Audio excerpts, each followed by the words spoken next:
Welcome back to Travel Tricks, and if this is your first time here, welcome to Travel Tricks, where we give you the best of the best tips all around the world. Be sure to subscribe, like, and hit the bell icon as we will continue to update the channel. Curacao is one of the most beautiful islands in the Caribbean. Curacao is a beautiful site to visit because of its mix of Caribbean and Dutch influences, and some of the best things to do in Curacao tied to both the water and the island's history. The suggestions below will give you an idea of the wide range of activities available on this incredible island. At number 10, we have Hato Caves. The Hato Caves, which are 300,000 years old and the largest caves on the island, are located near the airport. Visitors can escape the heat of the day by entering the cool underground chamber and learning more about the stalactites and stalagmites formations, as well as the legends they have grown up around their appearance, which some say resembles a tortoise and a sleeping giant. There's also a cactus garden to see, as well as an informational trail.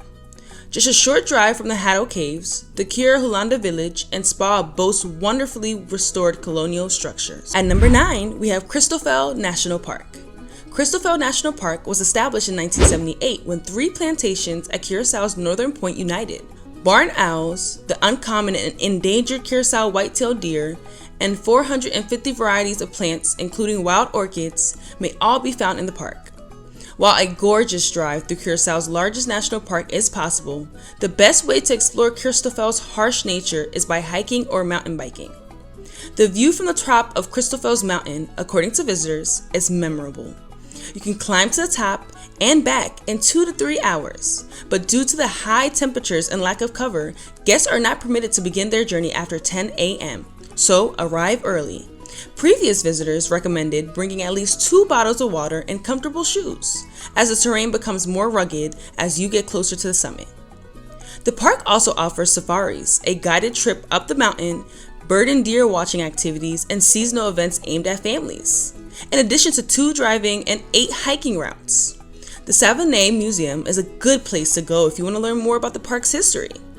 The museum, which is housed inside one of the island's oldest plantation, tells the narrative of the area's past people, including slaves who worked the Savonnet Farm and the Arawak Indians who lived there nearly 4,000 years ago. At number 8, we have Shate Boca National Park. Shate Boca National Park, which spans more than 6 miles of Curaçao's north coast, is described by visitors as a breathtaking natural wonder. It has 10 pocket bays where several sea turtle species are reported to lay their eggs. Boca Tabla, which features gigantic waves crashing into an underground cavern, and Boca Pistol, which gives panoramic views from limestone hills, are 2 popular attractions inside the park. The park's breathtaking visitors, particularly those from Boca Pistol, wowed visitors. They also caution that the winds in this area of the island can be very fierce.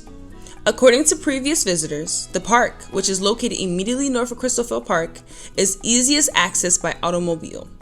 It is open to guests from 9 a.m. to 4 p.m. daily. At number 7, we have Puerto Marie. You'll have to get your hair wet and go scuba diving if you really want to see some of Curaçao's finest views. In the Caribbean's depths, you'll find a fascinating world of delicate coral gardens, gorgeous stingrays, playful dolphins, and even sunken ships. With a plastic mask fastened to your face and an oxygen tank tied to your back, that's the greatest way to explore it. Dive locations in Puerto Marie may be reached straight from the shore without the need for a boat. At number 6, we have St. Anna Bay, a floating pedestrian bridge that connects Willemstad's 2 sections, Punta and Otra Banda. Over the St. Anna Bay is also known as the Swinging Old Lady. The Queen Emma Bridge, which was built in 1888 and is supported by 16 pontoon boats, swings out laterally to allow ships to enter and exit the harbor. Recent visitors enjoyed a meal or a cup of coffee while watching boats pass across the bridge's open arm, especially when it was lit up at night. Don't worry, if you end up on the wrong side of the bay when the bridge swings wide, water taxis will transport you across the bay for free. It's also an easy site to check off your must-see list because of its proximity to the cruise ship port. At number 5, we have Handelsgade. Handelsgade, the lovely stretch of pier you've seen on every Curacao postcard, is located on the Punta side of Willemstad. The waters of St. Anna Bay or lined with colonial Dutch buildings painted in vibrant pinks, blues, and yellows. Grab a martini and a seat at one of Handelscad's outdoor cafes to watch the Queen Emma Bridge swing open to let ships into the harbor, or visit one of the stores along the water. The daily floating market near Handelscad's northern point is a great place to acquire fresh seafood and produce if you get up early enough.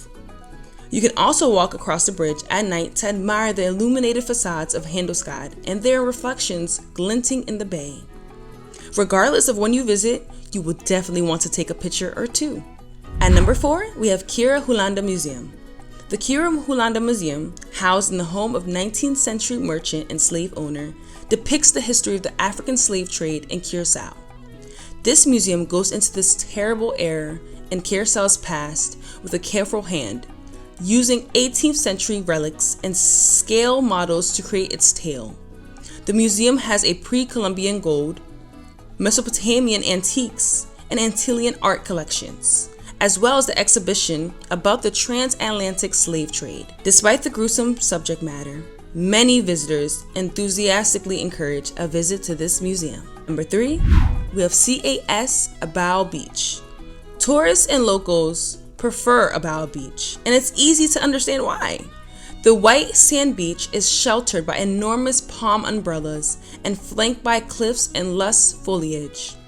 Snorkelers are enticed into the warm turquoise waters by sea turtles, spotted eagle rays, and a rainbow of tropical species. You can get a full body massage right on the waterline if your muscles are sore from swimming. If you're hungry, the beach bar and restaurant has a variety of food and drinks to keep you going all day. Abao Beach is popular with visitors because of its spectacular beauty and convenient amenities. Those who went diving raved about it, with several claiming to have seen a wide variety of aquatic life. At number 2, we have Playa Lagoon. Although it lacks the facilities of some of Curacao's more popular beaches, such as Playa Porto Mari or Blau Bay, this tranquil little cove offers lots of shade and is ideal for families looking for a relaxing dip. Just remember to put on your water shoes or socks. Terrain above and below the shore might be a bit rugged. Although there are many amenities, you can rent a chair for a modest price and get some refreshments at the bar that overlooks the cove. The beach is about 25 miles northwest of Willemstad, just south of the town of Lagoon. And at number 1, we have Fondosinurge. As Curacao is well known for its excellent scuba diving and snorkeling, there's a lot to see underwater in Curacao.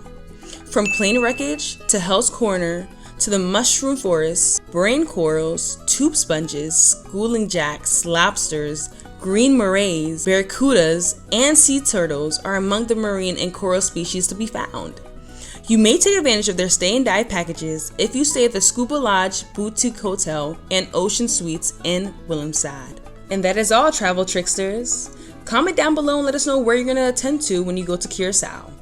Don't forget to subscribe, like, and hit the bell icon as we will continue to update the channel with the best of the best tips around the whole world.